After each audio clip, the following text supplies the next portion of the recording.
보일러가 공기를 오염시키는 게 아니라 오히려 깨끗하게 만든다? 이게 말이 되는 소리일까요?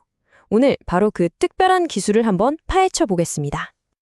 자, 한번 상상해 보세요. 우리가 매일 쓰는 이 난방 기계가 공기까지 깨끗하게 만들어준다면 어떨 것 같으세요? 바로 이 질문에서 오늘 이야기는 시작됩니다.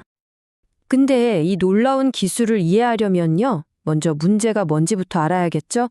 이 문제는 아주 가까운 곳, 바로 우리가 흔히 쓰는 산업용 보일러, 그 안에서부터 시작됩니다.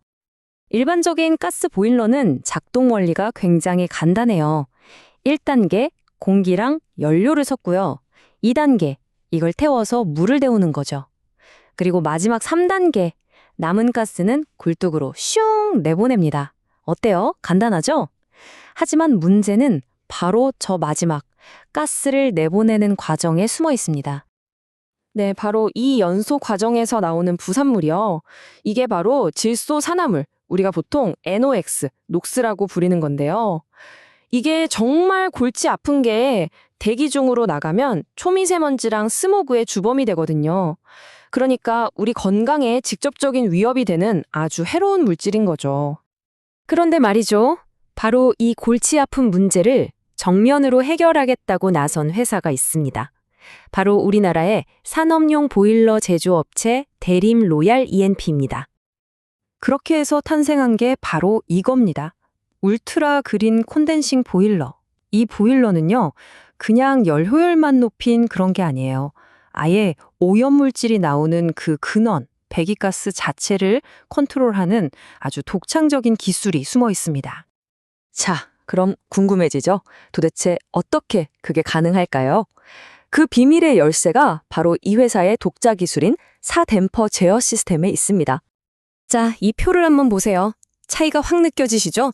기존 방식은 그냥 공기랑 연료 이 두 가지만 섞었어요. 아주 단순하죠.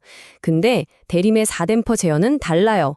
공기 연료에다가 한번 나갔던 배기가스까지 다시 끌어와서 섞어줍니다. 말 그대로 버려지는 가스를 재활용하는 거죠. 정말 똑똑하지 않나요? 자, 1단계부터 볼게요. 이건 기본기를 다지는 단계입니다. 최고의 셰프가 완벽한 요리를 위해 재료 계량을 칼같이 하는 것처럼 댐퍼 1, 2가 공기와 연료의 양을 아주 정밀하게 조절해요. 그리고 NOx 센서가 계속 감시하면서 최상의 황금 비율을 실시간으로 찾아내는 거죠. 하지만 이건 뭐랄까, 에피타이저에 불과해요. 진짜 메인 요리, 이 기술의 핵심 혁신은 바로 다음 2단계, 이 배기가스를 재활용하는 부분에서 나옵니다. 이 기술을 전문 용어로는 배기가스 재순환, 영어로는 FGR이라고 부릅니다. 원리는 생각보다 간단한데 그 결과는 정말 엄청나요. 뭐냐면요, 연소에 쓰이는 공기의 성분 자체를 아예 바꿔버리는 겁니다. 아니 근데 왜 굳이 배기가스를 다시 섞을까요? 그 이유는 바로 산소 농도를 낮추기 위해서입니다. 연소될 때 산소가 너무 많으면 질소랑 결합해서 해로운 질소산화물이 막 생겨나거든요. 그러니까 처음부터 산소 농도를 확 낮춰버려서 질소산화물이 아예 만들어질 틈을 주지 않는 거죠. 자, 지금까지 원리에 대해 알아봤는데요. 그럼 제일 중요한 거. 그래서 결과가 어떠냐? 이 스마트한 기술이 실제로 어떤 차이를 만들어냈는지 한번 보시죠.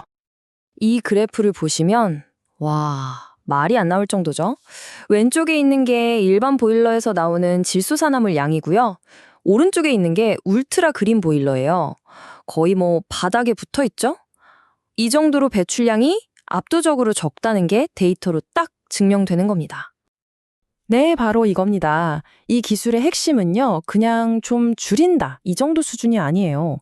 아예 연소되는 환경 자체를 통제해서 질소산화물이 거의 생겨날 수 없는 그런 극한의 조건을 만들어버리는 거죠. 이게 바로 핵심 포인트입니다. 그러니까 이건 그냥 좋은 보일러 하나 만들었다? 여기서 끝나는 이야기가 아닙니다.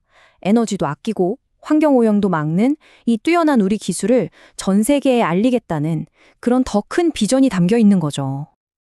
생각해보면 정말 놀랍지 않나요? 우리가 맨날 보는 그 보일러가 이렇게까지 친환경적으로 바뀔 수 있다는 게요. 오늘 이야기를 통해 이런 생각이 드네요. 어쩌면 우리 주변에 있는 아주 평범한 기술들 속에 이런 엄청난 녹색 재발견의 기회가 숨어 있는 건 아닐까요?